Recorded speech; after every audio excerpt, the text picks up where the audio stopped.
Well, here's a bright idea. Why not visit Lyon? It's a grey day, but all will become clear tonight, when France's second largest city hosts the greatest light show on Earth. Lyon's Festival of Lights is awesome. It's right up there with the Rio Carnival and Munich's Oktoberfest as one of the 3 biggest parties on the planet. 4 million visitors, 3 million bulbs.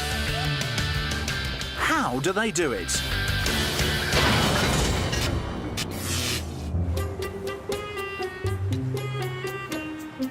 Not much good came out of the bubonic plague. But Lyon's Festival of Lights traces its origins to the dark days when the plague hit Europe in 1643. The plague was a pretty regular occurrence in medieval Europe, but in 1643, the folks of Lyon made an offering to the Virgin Mary. Their town was free from the plague for the next 150 years. This festival is their way of saying thank you. That homage continues every December. But the candles have got a bit bigger.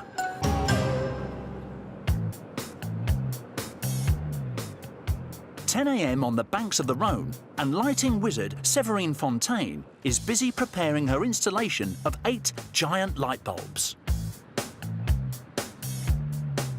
These light heavyweights will knock out a 6-minute synchronized set on a loop as one of the main events of the evening.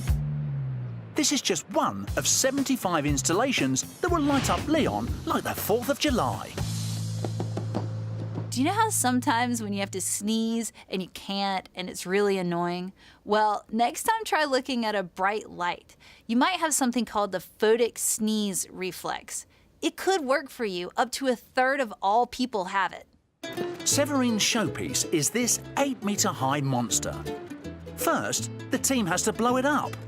In a good way, because the bulbs are inflatable. And despite appearances, these bulbs are energy-saving too. Stitched into the fabric of each one are hundreds of tiny Philips LEDs. You would think a show like this would have a huge electricity bill, but no. Because LEDs are so efficient, the whole 4-day festival only cost about 4,000 euros, which is about $4,000. While Séverine gets ready to hit the on switch, in the road tunnel beneath Perrache station, Jonathan Richet and David Alexandre Chanel are up against it. They've just a few hours to convert this tunnel into a kind of super-sized cinema. The installation is called Cinematic Journey. It's about like a journey through the history of image and cinema.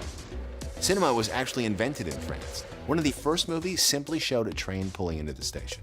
The audience was so terrified they ran out screaming, which was my reaction to The Notebook.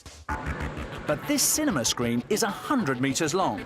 Lighting it up requires something a bit more sophisticated than the sort of old-fashioned projector familiar to film pioneers, the Lumiere brothers.